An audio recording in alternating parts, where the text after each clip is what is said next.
This is Scott Becker with the Becker Private Equity and Business Podcast. I'm thrilled today to be joined by Amber Walsh. Amber, for a long time, headed up the healthcare department at McGuireWoods. She helps to drive the healthcare private equity practice at McGuireWoods. She's also on the executive committee at McGuireWoods. She's going to talk to us today about a keynote session that was held between two sort of long-term leaders on the Republican and Democratic side. David Axelrod, famously known as one of the advisors to President Obama, Reince, Priebus, who also served as the chairman of the National Republican Committee. Amber, why don't I tee it up and have you take it away? Tell us a little bit about what that session was like, some of the lessons from it, and what you see going forward. Yeah, absolutely. Thank you, Scott. So this session was at our 20th anniversary of our annual Healthcare Private Equity Conference. It's a two-day event that we have hosted in Chicago for many, many years.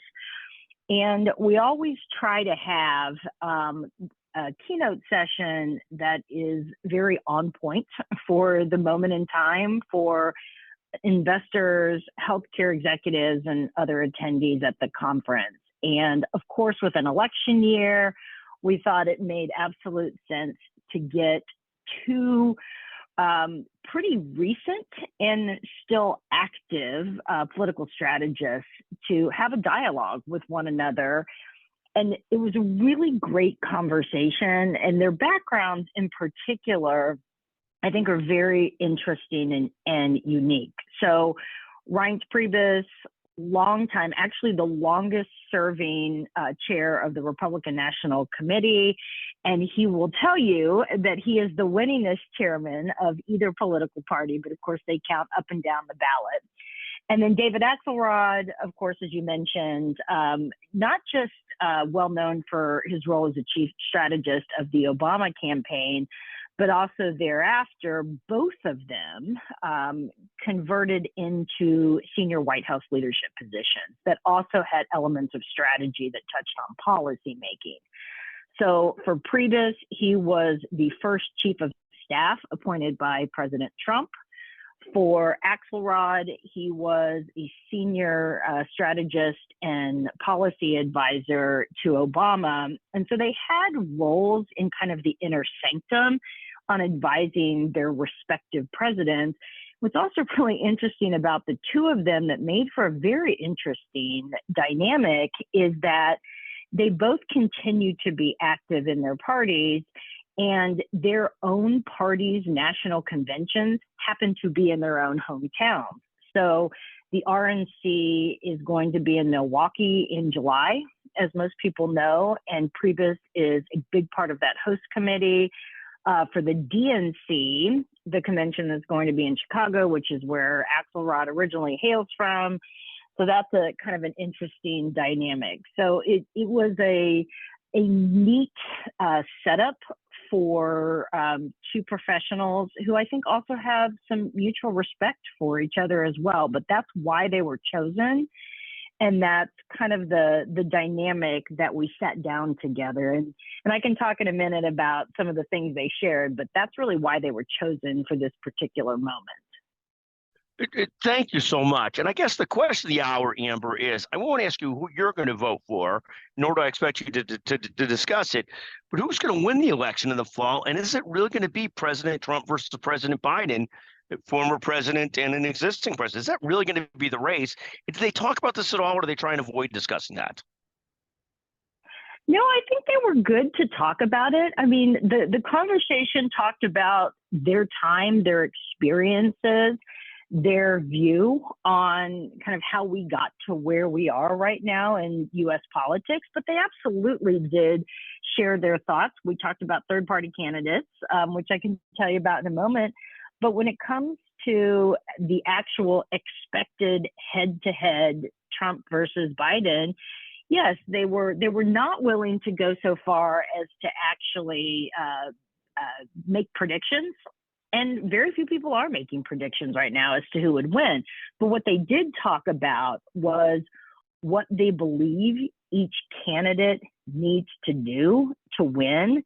And they actually reversed roles for a moment and, tried their hardest to put on the other person's hat. If you were a strategist for Trump, in the case of Axelrod, or vice versa for Priebus, and they did. And it's a lot, what they shared was a lot of the things that we have heard as well previously. So with Biden, they seem to both agree that he needs to stick to a message that meets the day-to-day mentality needs of the average American.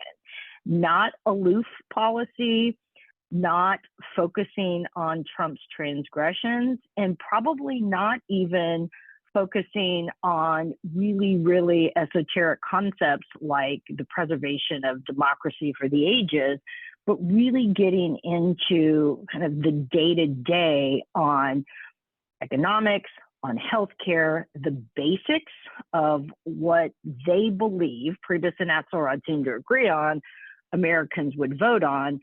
And then for Trump, it's really the reverse. He doesn't do well when he has to speak on those sort of granular policy level messages. And so for Trump, it's really the opposite. It's continuing more of Trump, more of the flamboyancy. They seem to really agree that they weren't sure who's going to win. It's almost certainly going to be a matchup between the two. It is unlikely to have a lot of impact from Robert Kennedy or any other third-party challenger. And that's what they both need to do. And it's going to end up being a matter of who sticks to their plan the best.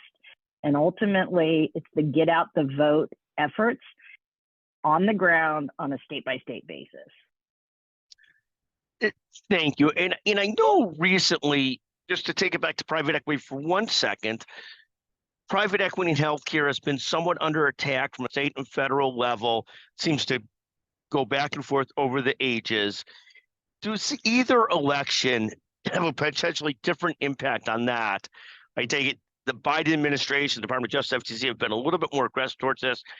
Does that mean that private equity would continue to be under attack under a Biden administration, not under a Trump administration? We're too early really to tell if this will have an impact one way or the other on the healthcare private equity world.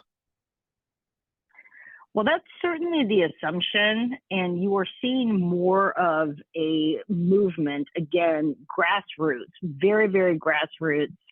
There are a couple of national organizations like the AEC that has been more successful at unifying private equity, but it is certainly the assumption that another Biden administration will continue to be antagonistic to private equity investments in healthcare, not necessarily private equity across the board, but just focusing on healthcare private equity investors. That's the assumption. There is certainly a general feeling, and Priebus and Axelrod actually confirmed this, that Trump and Biden are unlikely to touch on this during their campaign. Maybe some proxies for Trump will do so and call out some of the recent activity by the FTC, DOJ, HHS that feels antagonistic to private equity and healthcare, maybe a Trump proxy, maybe some writers, but it's not going to be a central focus for either candidate, which is frankly not surprising. Thank you. What did you enjoy the most out of talking to the two of them, Reince Priebus and David Axelrod? What was the most interesting and most enjoyable to you about that experience? I love their dynamic with one another. I love their humor. And I have been fortunate enough that I have moderated several politicians or political figures. That's probably the better way, because for many of these folks that we feature at our conference, they're not elected officials. They're just heavily involved in U.S. politics. And I've been fortunate enough to have moderation duties for folks like Priebus and Axelrod, or last year it was Bill Barr and Claire McCaskill. And what I really love about it is that despite the absolute chaos and animosity and everything we see on social media and everything we hear in the news about the divisions within the country, which I do think are real, when you get the opportunity to have a conversation with longtime, I really do think public servants like Priebus and Axelrod, you do see they're not so far apart from one another because people in their roles, for the most part, if you've had a career like they have had, you're a little bit more centrist. They are very respectful of one another. They have good senses of humor. And it gives me some optimism that there's so much more good and so many more good people that are in politics than the ones that we get to see on the news all the time. And I'll just echo a consistent word that we in our post-conference conversations kept hearing, which is refreshing.